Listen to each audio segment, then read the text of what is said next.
What's up, everybody? I am back and I am going to make it through because now my wife is up and she is feeding the baby. And since the baby's chilling, I can make it through this. So let's start from the beginning. Um, Here we go. Gambit and the Externals. After Xavier, the Age of Apocalypse.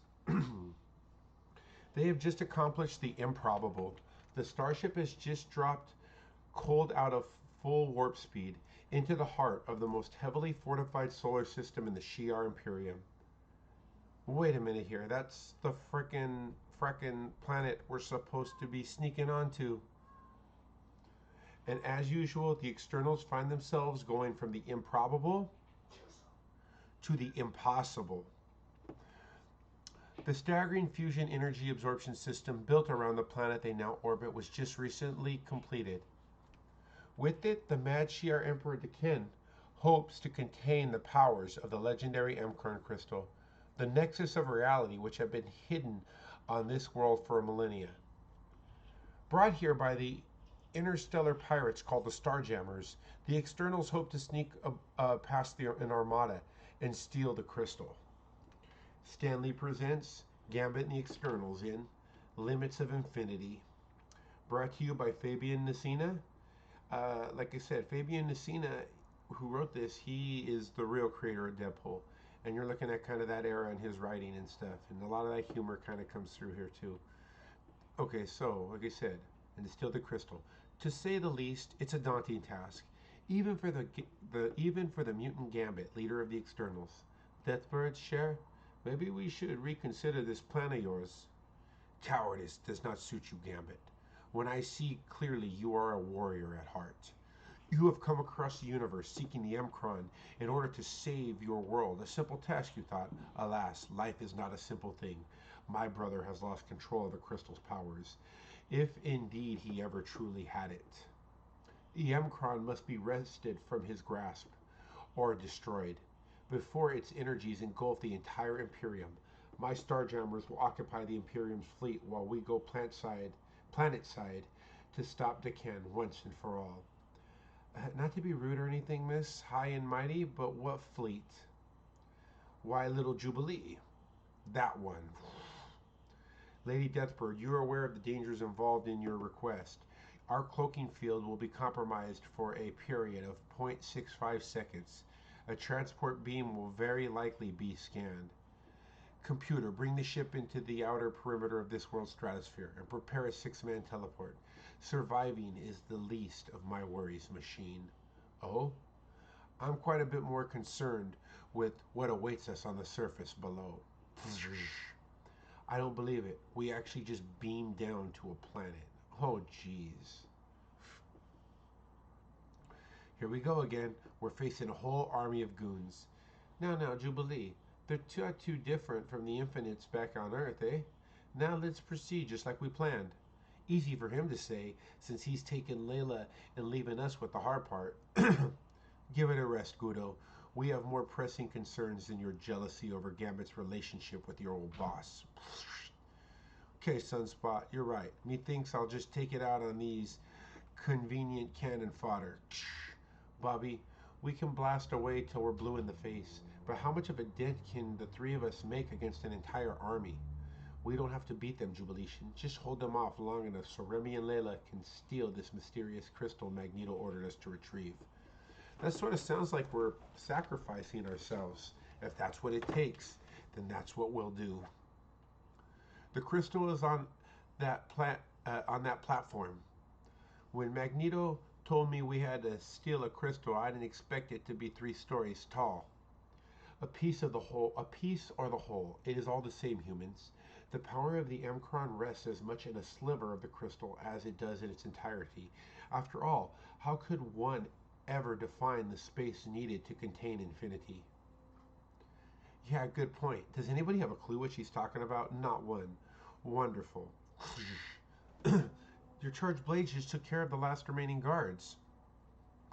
They overcommitted their forces to stop in our ground attack just like Deathbird suspected. They're panicked, uncertain what to do. My brother is nowhere to be found. Undoubtedly, he abandoned these soldiers when the Nexus cessations began increasing in scope. Okay, great. This is going to be easier than we thought. Do we each grab an end or what? Huh? Shh.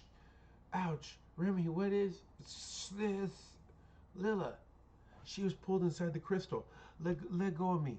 We have to get her. No, fool. We have no idea what lurks within the heart of the Emkron. I don't care. That woman matters to me, and I'm tired of letting her down. Besides, you keep saying you never suspected to survive this throwdown, right? Might as well go out in style.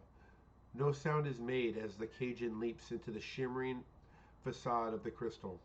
The silence inside is practically deafening and broken only by Deathbird's arrival and the tiny sound of an alien voice. It's about time some of you showed up. Must be me, but something about having to save the multiversal realities from ultimate annihilation always makes me a little impatient. Hello there, my name's Jaff, and I'll be your host while the universe is destroyed. And outside, how much longer are we going to have to keep this up? I can't absorb much more of this kinetic energy without popping like a balloon. Frankly, my friends, the point may be made pointless rather shortly. Blink, we're all still alive. Or blink is, or if the way that the way the Emkron crystal is continuing to fracture is any indication, I think we're about to get another. And it says blink, blink. We're still alive, at least. But Draga, my hand, it's turned white. But how could that be? I normally turn pitch black when I'm absorbing solar energy. It feels strange as well, as if, wait, something's coming. But who or what? Holy Jamochi, it's that gladiator guy, and he's carrying our old pal Richter. This we do not need right now. Richter's coming down. Brace yourself, girl. For what? For that. Remember, Richter can create vibratory shock waves. And here I thought my stomach was just grumbling. Okay, Geed, we're surrounded here, and I don't know how much fight we got left in us. If Gambit and Lila don't get a move on it, we're dead. Terran, we do not have the time for this leisurely stroll. Yeah, that's the funny part being inside the crystal, my lady. Time is something you got both a lot of and nothing of. Where's the woman who came here right before us?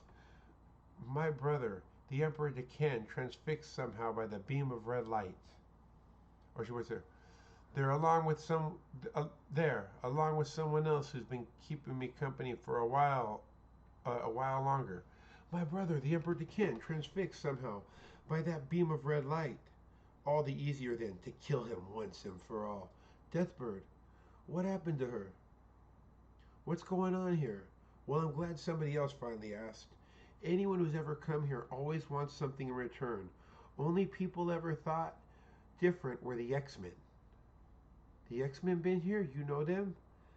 Knocked the hairy clawed guy Wolverine into orbit. Well, not the Wolverine you know anyway. It does get confusing, even to me. See, the inside of the Emkron crystal is the neutron sun. This is good, guys. This is like stuff that's probably going to be in the MCU. So, like how he just said, like the Emkron crystal always seems to come back to the X-Men. So they said that. So he's like, anyone who's ever come here always wants something in return. Like they want some power from the crystal. Only people who ever thought different were the X-Men. The X-Men been here? You know them? Knocked the hairy clawed guy Wolverine into orbit. Well, not the Wolverine you know, anyways. It does get confusing, even to me. So here we go. I love this shit. See, the inside of the Emkron crystal is the inside of the Emkron crystal, the neutron sun, is a nexus point between all matter and all antimatter. That means all matter and antimatter crossing over to every single different reality in existence. Think of the Emkron like a doorway. It's necessary to always keep that door closed, not just in one reality, but in all of them.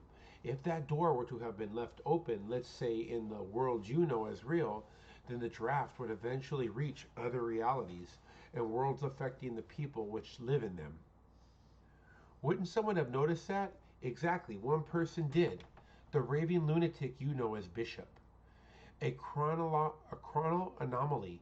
He was present at the exact moment when all the different realities split asunder. Charles Xavier's death meant Jean Grey was never trained in the use of her powers. She never became the Phoenix, and therefore never repaired the Mcron crystal in the actual reality.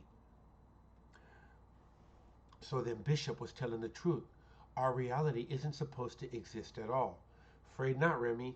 Worst of it is, when the actual reality failed, it was only a matter of time before it affected every other reality, one collapsing after the next, and the end of everything. You've seen the blinks, the fracturing of the crystal. We could just go like snap that, unless you do something about it. Me save the nexus of all realities? I'm thinking you got me confused with somebody else. I'm nothing but a thief, not a. Look, everybody everywhere, every win is counting on you, Gambit. We don't have time for this uncharacteristic, self effacing crap. You're a thief. Steal a shard of the crystal, send Bishop back in time, and stop Professor Xavier from being killed. If it's that easy, why don't you do it? It's right there in the job title, Guardian of the Crystal. I can't affect it in any way. It's my blessing and my curse. And I never said it was going to be easy. You can't just take from the crystal, Master Thief or not. You have to leave a part of yourself, a fair trade. That may be the problem, Jaff. See, this Cajun boy never gave nothing to nobody my whole life. Meanwhile, you're an idiot, gladiator. Because I abide by my emperor's wishes, because I pledge to a noble and worthy cause, the protection of the Shi'ar Imperium. What do you believe in, human insect? What kind of sacrifices are you willing to make? None, I am certain, for you are nothing but a petty thief. What do you know about me? Why do you glow white hot, as if you're absorbing you were absorbing the energy of the por el amor de Dios. Whoa, the people closest to the crystal have been turned to glass. Just like what happened on that other planet. Gudo, jubilation.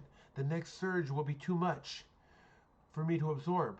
We have to go into the crystal. You gotta be kidding me, Sunspot. Geed, what if we're jumping out of the frying pan and into the fire? What's going on? It's the end of the universe, Butcher, and you're going to get exactly what you deserve. A front row seat. Well, we made it through, as did Gudo and Jubilation. But where's Gambit? Over there. I think there's more inside of you than you're willing to admit. It's the reason you fight the good fight.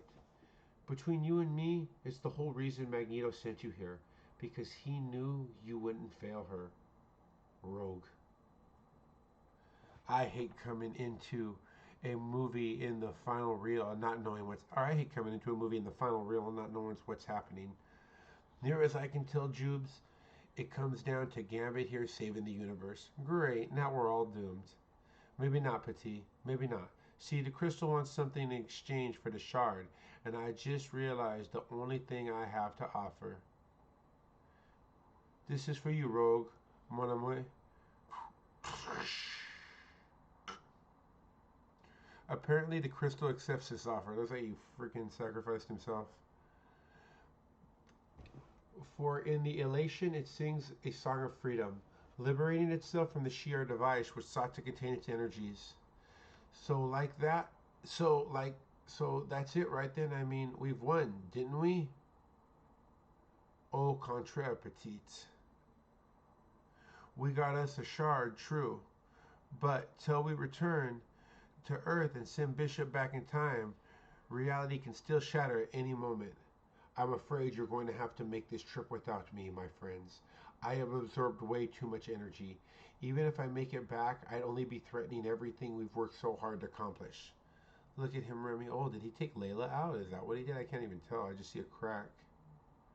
Oh no, he just fucking smashed it. He just fucking hit it and smashed it. I got you. And then the recoil. Okay. Look at him, Remy. The energy is consuming him. Oh God, he's burning up. I know, Shed. Don't look. Don't listen. Close your eyes. Make the jump. If there's a chance in hell we can get out of here alive, we owe it to Sunspot to try.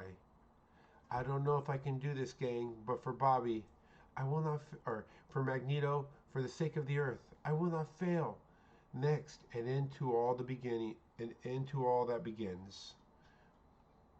I told you I love this universe jumping shit and all this other stuff. This is cool, guys. So we made it through. I'm gonna stop so my wife can turn her TV up. My baby can make noise if she needs to. We are, let's see, guys. That's book 33 out of 47 books. We are coming to like the final arc of all this stuff. Like I said, looking back, so many good people worked on this. We got Warren Ellis, we got Jeff Loeb, Scott Lobdell, um, just a lot of good, Fabian Nacina. There was a lot of good talents that worked on this shit, and a lot of stuff that's being made into movies now. You owe it to some of these guys, especially Fabian Nacina and fucking his Nacisa, not Nacina, Nacisa, and his X Force and his Deadpool and shit. Anyways, guys, I'll catch you guys all later. Peace and much love.